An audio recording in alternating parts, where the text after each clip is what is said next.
ఈవీఎంల విషయంలో ఇటీవల జరిగినటువంటి పరిణామాలు మీకు తెలిసిందే.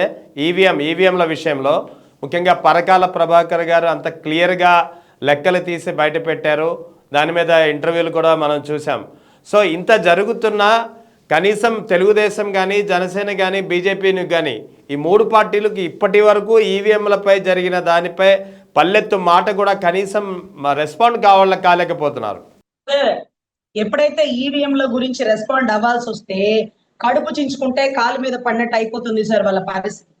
ఎందుకంటే పగలు ఓటేయడానికి వెళ్ళిన వాడు క్యూలైన్లో ఎండకు నుంచుంటూ ఓటు లేట్ అవుతుంది, 3 గంటలు పడుతుందమ్మా, లోపల అవి పని చేయట్లేదు అన్నారు. అంటే నిజాయితీగా జగన్ గారికి ఓటేయాల్సిన వాళ్ళందరూ పట్టపగలు వచ్చినారు. వాళ్ళని చాలా ఇబ్బంది పెట్టారు. లోపల అది పని చేయట్లేదు, ఇది పని చేయలేదు, వచ్చిన వాళ్ళంతా వాళ్ళే ఆపుదా నుంచో పెడదాం, ఉంటే ఉంటారు, పోతే పోతారు అంటూ కూడా ఉన్న పరిస్థితిలో కూడా ఎండకి నిలబడి 40% ఓటింగ్ నమోదు చేసుకున్నటువంటి పగలు వేసినటువంటి జగన్ గారి ఓటింగ్. మరి రాత్రి ఓటింగ్ ఎవరు వేసినారు? ఓకే, సాయంత్రం 5 నుంచి కూడా క్యూ లైన్ లో రాత్రి 2 వరకు అర్ధరాత్రులు పోలైనటువంటి ఓటింగ్ 17 లక్షల ఓటింగ్. సో పగలు 5 వరకు నమోదైన ఓటింగ్ పర్సెంట్ 62నో 68 వచ్చింది. మళ్ళీ రాత్రికి ఎంత వచ్చేసిందంటే ఈ 2కి 82%, 88% ఎంత వచ్చేసింది.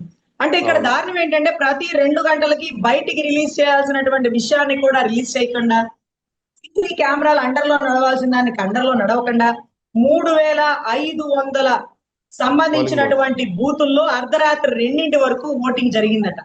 అంటే ఏ బిడ్డ ఇది నా అడ్డా అన్నట్టుగా ఆ 3500 బూతులు వాళ్ళ అడ్డాగా పెట్టుకొని లోపల ఉండే వాళ్ళని భయభ్రాంతులు గురి చేసి నిమిషానికి ఎన్ని ఓట్లు వేసేసినారు. అలా అన్ని ఓట్లు ఎవరు పోలింగ్ చేయగలుగుతారు? ఏ రాష్ట్రంలో జరగలేదు కదా. సో ఇక్కడ ఎందుకు రెస్పాండ్ అవ్వలేదని మీరు అడిగితే ఎవరు రెస్పాండ్ అవ్వాలో తెలుసా? ఎలక్షన్ కమిషనర్ రెస్పాండ్ అవ్వాలి. ఆయన లెటర్ పెట్టింది కూడా మీకో నాకో పేపర్ కో కాదండి, డైరెక్ట్ ఎలక్షన్ కమిషనర్ కే పెట్టాడు. ఆ పెట్టిన వ్యక్తి ఏమి అల్లాటప్ప కాదు, రోడ్ సైడ్ రోమియో కాదు, లేకపోతే ఏదో కార్యకర్త కాదండి, ఒక నిష్ణాతుడు, ఒక ఫైనాన్షియల్ మేనేజ్మెంట్ అసెస్మెంట్ లో ఒక నిష్ణాతుడు. సో ఆయన అంచనాలు ఒకవేళ మళ్ళీ ఇంకొకరిని సలహా తీసుకోవాలని దాంట్లో పెద్ద పెద్ద స్టాటిస్టిక్స్ లో పెద్ద నిష్ణాతులైన వాళ్ళని కూర్చోబెట్టి వాళ్ళతో కూడా విచారించి దాని తర్వాతే ది వైర్ అంటూ ఒక బుక్ లాంటిది రిలీజ్ చేసి తద్వారా ఎలక్షన్ కమిషనర్ కి లెటర్ పెట్టినారు. వాళ్ళు ఏమీ రెస్పాండ్ అవ్వలేదు. ఎలక్షన్ కమిషనర్ రెస్పాండ్ అవ్వలేదు. మరి ఎవరు రెస్పాండ్ అవ్వాలి? ముఖ్యమంత్రి గారో, డిప్యూటీ ముఖ్యమంత్రి గారో, గౌరవ విద్యాశాఖ కాబోయే ముఖ్యమంత్రి గారో, whatever it may be. వాళ్ళందరూ మమ్మల్ని ఈవీఎంలు అంటారా? అర్ధరాత్రి ఓట్లు వేయకూడదా? మీరు దాని గురించి మా గురించి తప్పుగా మాట్లాడతారా? మా అభిమానులు అమెరికా నుంచి వచ్చి రాత్రి 2కి కూడా ఓట్లు వేసినారు. 5 నుంచి 2 వరకు క్యూలైన్ లో నుంచోగలరా? కూర్చున్నారా? కుర్చీలు ఏమైనా వేసారా? మధ్యలో పాపం షుగర్లు బీపీలు ఉంటాయి కదా, షుగర్ వాళ్ళు వాష్రూమ్ గట్లా వెళ్తుండాలి కదా, మరి అక్కడ వాష్రూమ్ ఫెసిలిటీస్ ఉన్నాయా? లైన్ లో వెళ్ళి వచ్చిన వారు అంటే 5 నుంచి క్యూ లైన్ లో ఉంటున్న వాళ్ళకి మాత్రమే అవకాశం ఉంటది. 7కి వచ్చేసానంటే లైన్ లో కూడా అలౌ చేయరు. అంటే గేట్లు లాక్ చేసేస్తారు. గేట్లు లాక్ చేసేసి లోపలికి ఎవరిని రానికుండా, కొత్త ఓటు నమోదు చేయకుండా 5 లోపు నుంచున్న వారికే క్యూ లైన్ లో అవకాశం ఉంటుంది. ఇది వింత విచిత్రంలాగే ఉందండి. నవ్వుకుంటున్నారు. అంటే ముగ్గురు కలిసి వచ్చిన గతంలో కూడా జగన్మోహన్ రెడ్డి గారు గెలిచారా? జగన్మోహన్ రెడ్డి గారు ఓడిపోలేదా? దగ్గరుండి ఓడిచ్చారా? దొంగ ఓట్లతో ఓడిచ్చారా అని తెలుసుకోవాల్సినటువంటి రాష్ట్ర ప్రజలు తెలుసుకుంటారండి. సో ఇలాంటి విషయాల్లో ఎలక్షన్ కమిషనర్ కనుక పూనుకుంటే ఈ ఎలక్షన్ నే క్యాన్సిల్ చేసేస్తున్నాను. ఎందుకంటే ఆ 3500 బూతుల్లో సీసీ ఫుటేజ్ రావాలి. ఎవరెవరు ఓటు నమోదు చేశారో రావాలి. మీకు తెలుసో లేదో 10 కేజీల రేషన్ బియ్యం తీసుకోవడానికి కూడా వేలు ముద్ర వేయిస్తారు. అంటే ఒక వ్యక్తికి ఇచ్చిన రేషన్ బియ్యం మరో వ్యక్తి తీసేసుకుంటాడేమో ఆ 10 కేజీలు అని భయభ్రాంతులతో ఒక ప్రొసీజర్ ఉంటది. ప్రతిదానికి వేలు ముద్ర అడిగేటటువంటి రాష్ట్ర ప్రభుత్వం ఓటు హక్కు కూడా ఎందుకు వేలు ముద్ర అడగట్లేదు? ఒకవేళ నా వేలు ముద్రతో నేను ఓటేసి వెళ్ళిపోయాను అనుకోండి, మళ్ళీ ఇంకొక నా వేలు ముద్ర అంటే నా ఓటుని మళ్ళీ 4 కుదరడానికి లేదు. మరి అదే వేలుతో నేను ఒక 4-5 ఓట్లు వేసాను అనుకోండి, అది సైరన్ మోగదు, క్యాన్సిలేషన్ ఆఫ్ ఓట్ అని వచ్చింది. ఏ ఓటు వచ్చింది? నువ్వు ముందు వేసిన ఓటు కూడా క్యాన్సిలేషన్ అయిపోతుంది. దాంతో టెక్నాలజీ ఉంటే ఒక వ్యక్తి దొంగ ఓటు వేస్తున్నాడంటే అతను వేసే దొంగ ఓటే కాకుండా అతను ముందు వేసిన ఓటు కూడా క్యాన్సిల్ అయిపోతుంది. ఎందుకంటే అతను దొంగ అని ఫింగర్ ప్రింట్ కనిపెట్టేసింది. సో ఇటువంటి టెక్నాలజీని వాడాలి. రాగల ఎలక్షన్ లో ఏదైతే వేలు ముద్ర టెక్నాలజీ వాడాలని మనం చెప్పలేదండి. పార్లమెంట్ లో ఒక యువకుడైనటువంటి ఎంపీ చాలా గొప్పగా చెప్పినాడు. ప్రతిదానికి వేలు ముద్ర అడుగుతాం, కానీ విలువైన ఓటులకు వేలు ముద్ర ఎందుకు అడగాలి, అక్కడ కూడా వేలు ముద్ర రావాల్సిందే అంటూ అడిగారండి. సో ఎందుకు స్పందించట్లేదని మీరు అడిగితే ఏమని స్పందిస్తారు? కొడుకులు అమెరికాలో ఉండి కూతురు ఆస్ట్రేలియాలో ఉంటే ఆ ఓట్లు తీసుకొని తల్లిదండ్రులు లోపలికి వెళ్ళిపోయి దొంగ ఓట్లు వేసేసినారు. ఆ ఓట్లు గల్ల వ్యక్తులు లేరు, అయినా సరే వేసేసినారు. అది మా అందరికి చాలా చోట్ల తెలుసు. పిన్నెల్లి రామకృష్ణారెడ్డి గారు ఈవీఎం ఎందుకు బాగా కొట్టారు అంటే ఇలాగే కూర్చొని దొంగ ఓట్లు వేసేసుకుంటున్నారేమో అని ఇప్పుడు మాకు అర్థమవుతుంది. అప్పుడు ఆయన పగలు కొట్టినప్పుడు మేమే ఆయన దుర్భాషలాడింది, అలా ఎలా పగలు కొట్టేస్తారు అని. అరే ఏం జరిగిందో మీకేం తెలుసమ్మా, తలుపులు వేసేసి వీళ్ళు లోపల ఉన్న వాళ్ళందరినీ కొనేసి చేసేస్తున్నారు అంటే ఎంత గవర్నమెంట్ యాజమానాన్ని అంటే ఒక అడ్మినిస్ట్రేషన్ డిస్టర్బ్ చేస్తున్నట్టండి.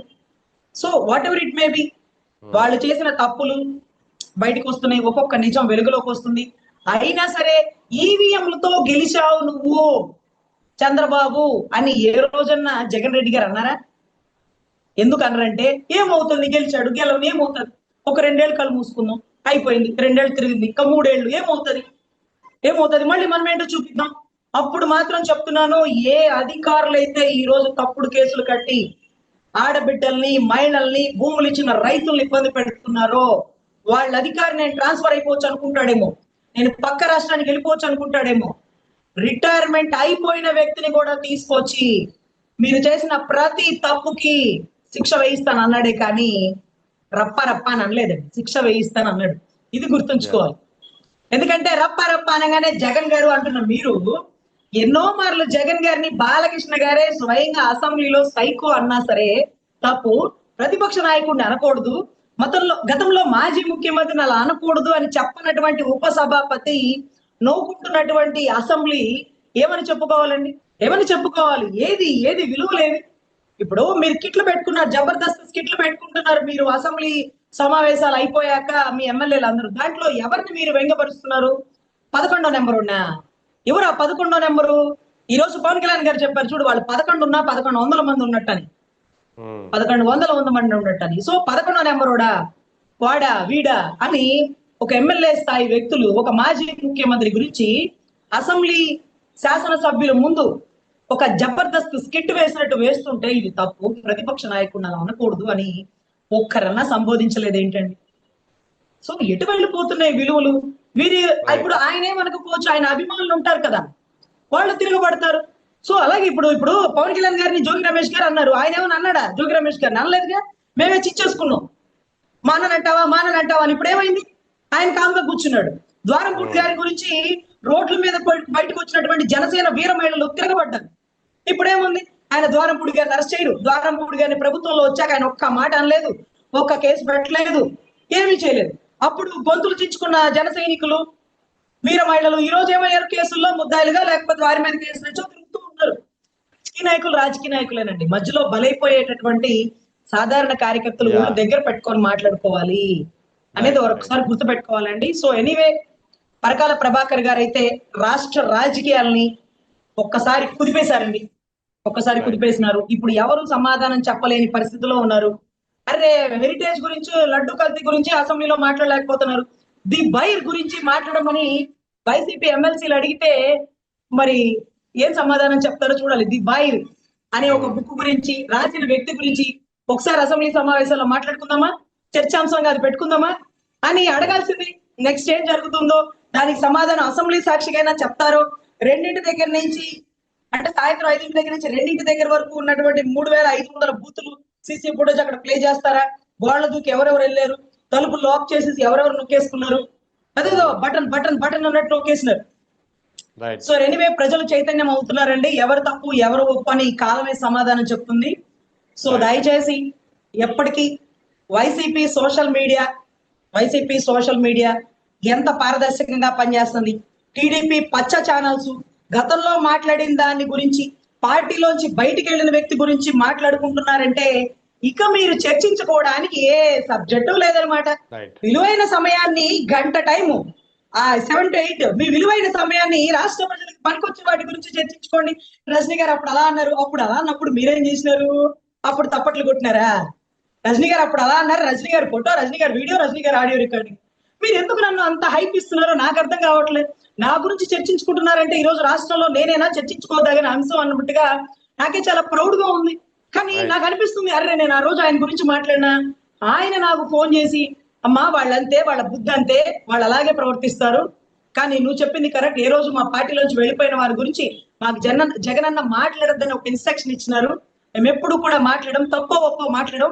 కానీ ఆ రోజు నువ్వు మాట్లాడింది కూడా నీకు నాకు వ్యక్తిగత కక్షలు లేవు, నేను నీ అన్నాననేటటువంటి బాధతో, ఆయన మీద ఉండేటటువంటి ప్రేమతో నా గురించి, నా భార్య గురించి మాట్లాడావు.